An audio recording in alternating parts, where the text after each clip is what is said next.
The Center for Urban Education I founded in the year 2000. Since our inception, our mission has been to create tools that enable campuses, both 2- and 4-year colleges, to look at themselves through the lens of equity.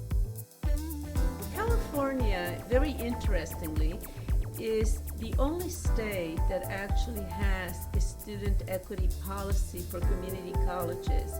And so all of the community colleges are required to submit student equity plans, and the colleges receive fairly substantial amounts of funding for closing equity gaps. The purpose of the Institute is to take the plan beyond a compliance exercise to actually bring about institutional change. So what we did was we organized the Institute to address what we think are the biggest challenges to equity in educational outcomes.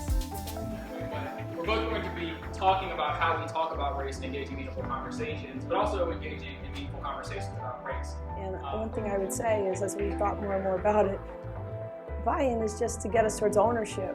Ownership of the problems of inequities, and ownership of developing the solutions. There's a pervasive pattern of teachers and students making assumptions about each other. A lot of those assumptions are being made based on stereotypes, whether that be gender, whether that be race, whether it be all kinds of things.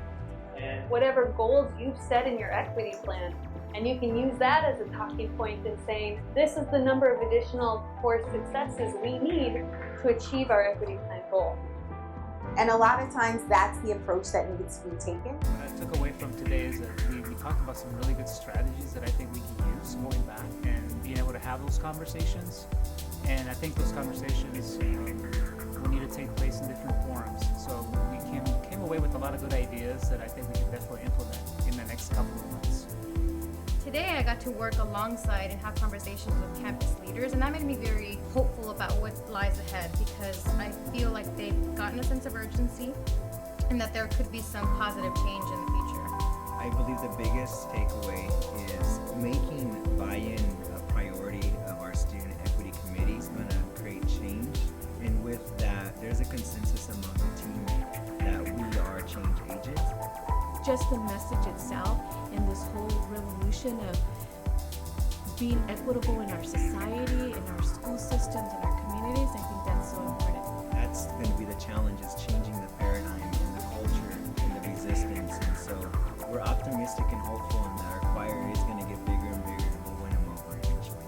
Now I'm also thinking that maybe we also need to have data based on course completion within different departments and divisions, and potentially looking at specifically those areas where students are not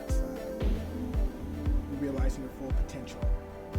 I got the sense that people felt the urge or got it, and I'm hoping that they could go back to their institutions and help enact some of those equity plans that you're helping develop. I think that we have had a very successful institute, and I am pleased as a professor and as a researcher that I am able to use my research capacity, my knowledge, to be able to actually create change with these campuses rather than just write about how change happens.